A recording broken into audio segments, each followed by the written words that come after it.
नमस्कार मित्रों, हमारे चैनल अद्भुत ज्ञान सुविचार में आपका स्वागत है।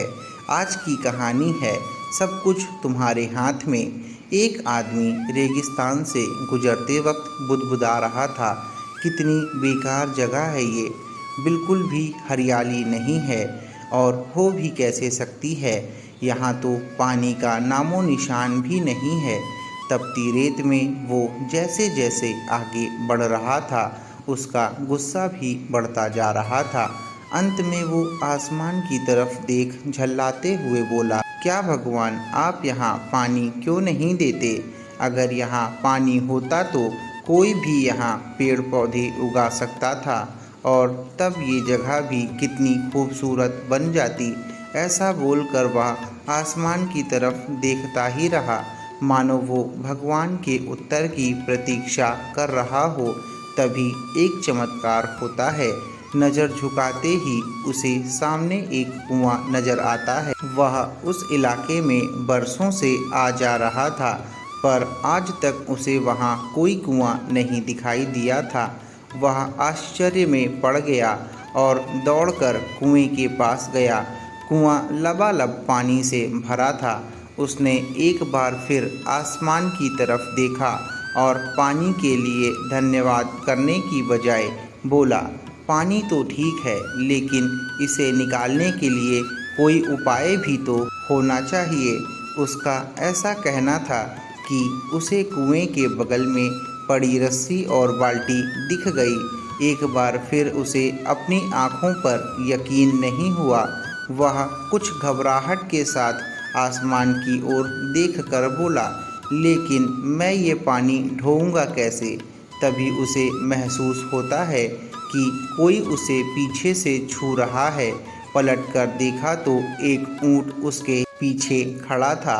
अब वह आदमी एकदम घबरा जाता है। उसे लगता है कि कहीं वो रेगिस्तान में हरियाली लाने के काम में फंस ना जाए, और इस बार वो आसमान की तरफ देखे बिना तेज कदमों से आगे बढ़ने लगता है।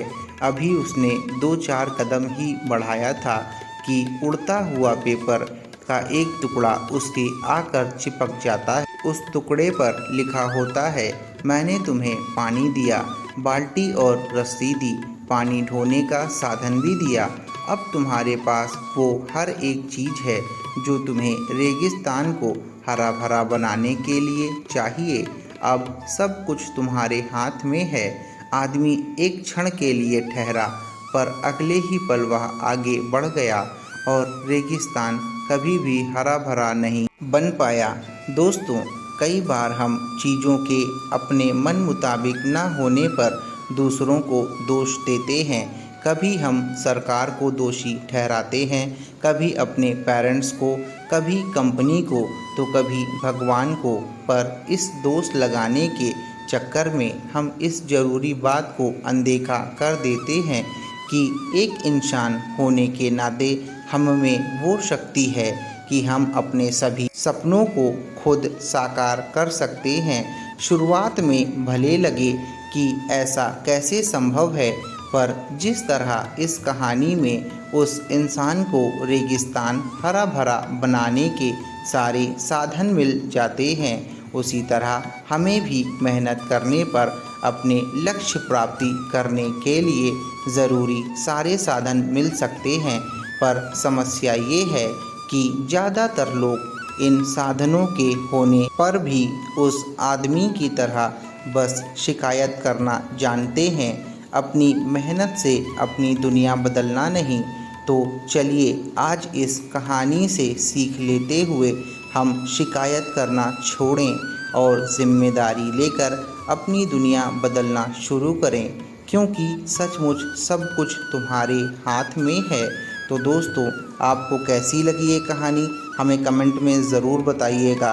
और अभी तक आपने हमारे चैनल अद्भुत ज्ञान सुविचार को सब्सक्राइब नहीं किया है तो सब्सक्राइब करें और बेल आइकन को दबाना ना भूलें।